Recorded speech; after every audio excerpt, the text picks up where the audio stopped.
Followed by an important comment here from JP. Dan Markell's murder was not a gang hit. I don't think anyone said that. It was orchestrated by his ex-wife, Wendy Adelson, and her family. She is not convicted, could be indicted, possibly, but the brother has been charged and is going on trial in April for hiring, using Katie Magbanawa, the intermediary, for hiring both Sigfredo Garcia and Luis Rivera. And Luis Rivera is a known gang member.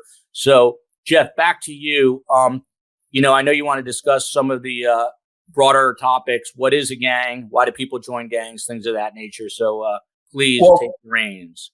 Well, I would say to answer that question, it wasn't a gang hit in the sense that this gang member went out to go and hit a rival gang member. However, gangs are about making money. One of their specialties is murder for hire. I can make money for murder for hire. So yes, when you want to say this wasn't a gang hit in the sense that I went out as a Latin king, let's say, and go after a gangster disciple in that sense. But someone came to me, hired me to go out and help facilitate a murder. So that's where the gangs come in. Gangs are, if a gang can make money by breaking the law, they're going to do it. So that's where we're saying here, the problem with gangs, gang violence, etc. So if you want to throw up the first slide about the gang problem, which so people can read it as I'm talking, but when we look at it, gangs and their violence that they create is a rising epidemic in our country, right? So we want to go to the next slide. So here's just a few facts. You go back to 1991, we had 5,000 gangs. Now we have 33,000 gangs in the country. Our membership has exploded. So when we look at it, back in 1980, we knew we had around 250,000 known gang members. Today, we know we have 1.4 million known gang members.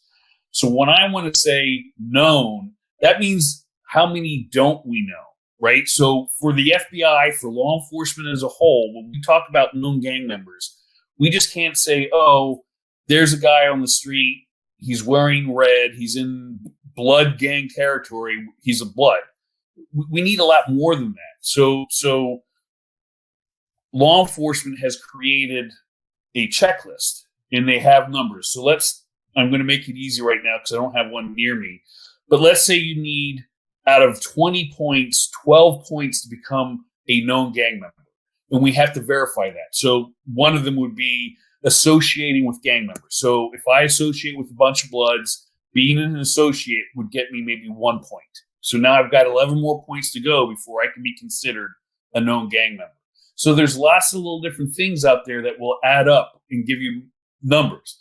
Even if I admit, yes, I'm a blood, that may get me maybe 8 points, but it still won't push me to the magic number of this person we can fully identify as a known gang member. But it'll get me more points because of the weight we're doing. Again, here we are in a country with 360 million people, and we know we have 1.4 million gang members, but there's so many more we don't know.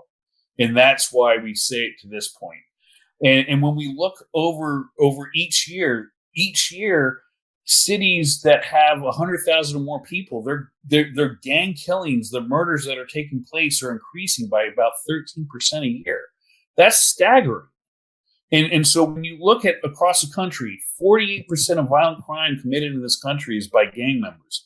That's across the country. You have cities such as Chicago, LA, where that number is over 90%. Wow, that's insane. Hey, Jeff, let me bounce in for 1 second because Gary Bricado has never gone 13 minutes and 35 seconds on a panel without saying anything. Gary, Dr. Bricado to me, Jeff was telling me that definitions need to change a lot when it comes to murder. So how do you define the difference between these gang mass murders versus serial killings versus plain mass murders?